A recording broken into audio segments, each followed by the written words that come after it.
From architecture to painting and sculpture, literature to live music and theater, Radio 111 presents The Desert Scene, your connection to culture and entertainment in the desert cities. Here's Bonnie G. And welcome to the Desert Scene. We're really happy to welcome to the show today Joe Croyle, who's a wonderful jazz singer and pianist that I've had the pleasure of working with and becoming friends with around town at different clubs. Hi, Joe. How are you? Hi, Bonnie. I'm fine. Good. I'm good. Good. So happy to have you here. So you're a busy guy lately these days. You got a lot of stuff going on. So first of all, I'm going to talk about the Joe's Jazz Jam at Woodhaven Country Club, and I'm going to be coming back to that. Right. Tell people about where that is and how often and all that good stuff. Well, it's the second and fourth Wednesdays of every month at 5:30 at Woodhaven Country Club, which is off of Washington Boulevard, just about a mile and a half north of the a mile and a half south of the 10 freeway.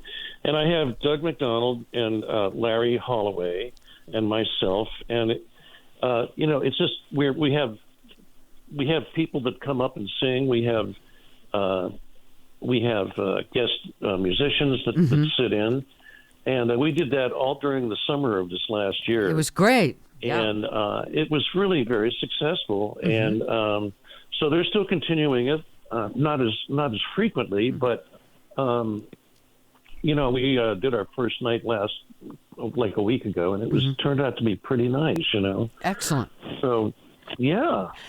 So let's go back. Let's tell people a little bit about your background. So did you start singing first, or playing piano first, or kind of both at the same time? Well, no.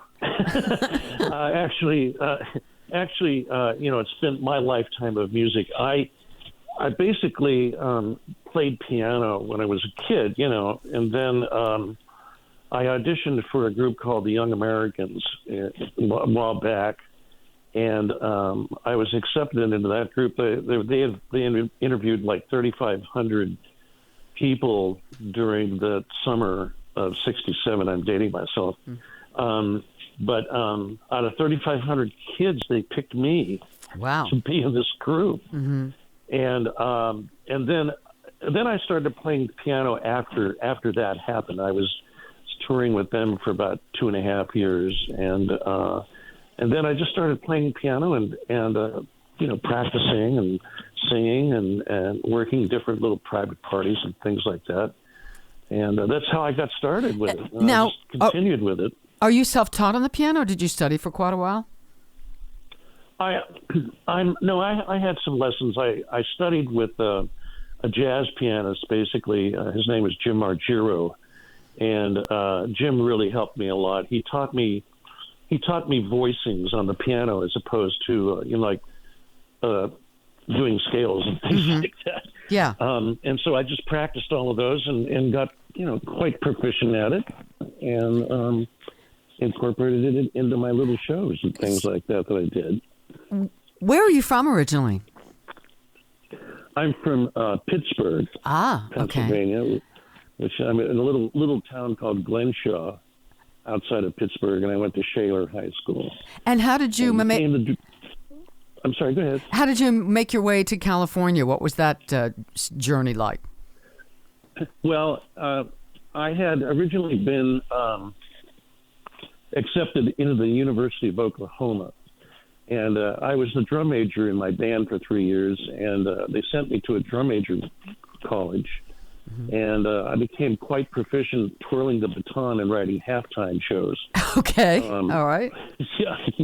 Yeah, and I was kind of crazy. I had this knack for writing halftime shows for marching bands on a football field, and during that summer, I heard the Young Americans were in town, and I went down to audition with them, and I got picked, and that included a scholarship to California Institute of the Arts out here in California. Oh, okay. And so I talked to my parents about it, and they said, okay.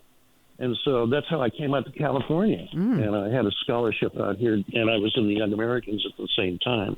Yeah. So that's how I got out here. And if I'm not mistaken, were you once with a group? Was it the Modernaires that you were with for a while? Yeah, I still am. The Modernaires have been around for, I don't know, 80 years now. Okay. And I've been with the Modernaires. I was a musical director. Well, I've been with them for, probably close to 20 years. Wow. Now, I became the musical director and singer in the group. And it was great because we worked with big bands, 16-piece orchestras, and the Harry James Band, the Dorsey Band, wow, Tex Beneke Band. Yeah, and we have a couple of concerts coming up the beginning of this year. I was going to ask you about that. Are they here in town? Well, no, but we have worked at the McCallum probably 6 times. We've done concerts at the McCallum here, and we're doing a couple of concerts next year in February at Cerritos Performing Arts Center, and then again a little later in the month at Redwood City. And we're we have the whole show to ourselves, so it'll be fantastic. It'll be so much fun. How many singers are in the group? There's 5. Okay. Yeah, excellent. there's 3 guys and 2 girls, which was the original configuration. Okay. Back in the 40s. And is it more jazz standard kinds of things that you do as far as material? As far as I do now? No, with the Modernaires. Oh no, with the Modernaires. Well, this is what's so interesting. They had huge hits. With Glenn Miller. One of the big hits that they had was the first million-selling record of all time. It was before White Christmas, which was Chattanooga Choo Choo. Wow, okay, yeah. Yeah, and they've had lots of hits, Perfidia, and they've had, Pennsylvania 65000, and all of those hits they had, and the band arrangements are the same as they were in the 40s. Oh, that's great. And the vocals are exactly the same as they are in the 40s. So, I can listen to it. I can hear the Modernaires on the radio every once in a while, and I'm singing along with it. It's exactly the same vocals. Yeah. They haven't changed anything. That's so that's great. kind of cool that way. So you're also occasionally, you are at Eddie V's. Where else can people see you besides the jam at the Woodhaven? We are starting at Jax Restaurant in the Cathedral Country Club clubhouse. We're starting that this month. I think it's the day after Thanksgiving, and then it's every second and fourth Friday of every month through April. Okay. Excellent. So, yeah. So, and it's a jazz jam there, too. We're inviting people to sing. And, so I like to ask performers, because I've talked to a lot of performers on the show, couple things. How would you describe your style, and do you have a process that you go through before a performance, before a concert, before a jam? Do you have a certain, prayer or lucky socks? I always like to ask performers about that. Well, I always wear my Kangol hat. Okay. You've probably seen me in my hat. I love it, yeah. It's kind of like my trademark, and it's weird because if I don't have my hat on, people don't know who I am. It's crazy. You don't recognize me without the hat. I basically I get together with my musicians, and we get a song list together before the show. And most of the songs that we do, we've done before in the past.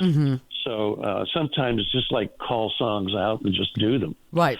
And I'll get up and I'll sing 3 or 4 tunes, and then I'll sit down and play. And my guitar player, Doug McDonald, is excellent. I'm sure you know him. Fabulous. No, Doug, yeah, he's fabulous, yeah. Yeah, well, I had Doug McDonald, Larry Holloway, and Tim Pleasant, and they're all excellent, musicians, and it's such a joy to play with them. My God. There's no hassle, no problem. It's nice, it's smooth. But we don't really have a show order, basically. It's just very relaxed, I'm not really superstitious about anything.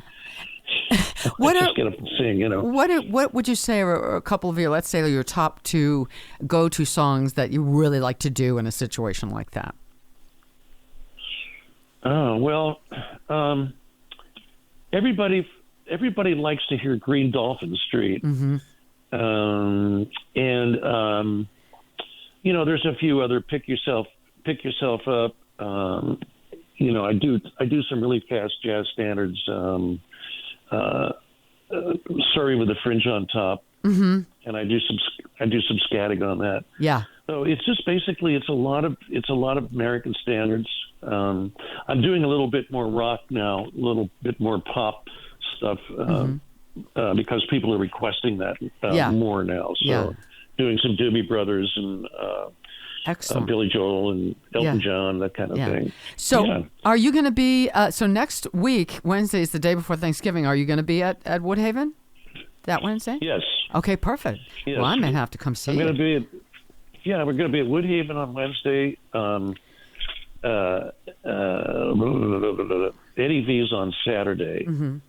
And Jax on Friday. I've got three jobs that Wednesday, Friday, and Saturday. Yeah. Busy guy. And by the way, Joe is married to a wonderful photographer, Marianne Halpin, who did some photos for me. She's amazing. And she's good. She's great. She gets up and sings every now and then, too. Well, Joe, thank you so much for being here. I'm so happy to see all this stuff you're doing, and I'm going to come out to some of these jams. And continued success. We'll get you up, too. I'll get you up to sing, too. I hope so. That'd be great. I think I missed you last time. Yeah, I had to leave. But so hopefully I'll see you on Wednesday. Well, listen, continued success, and thank you so much for being here with us today. I really appreciate it.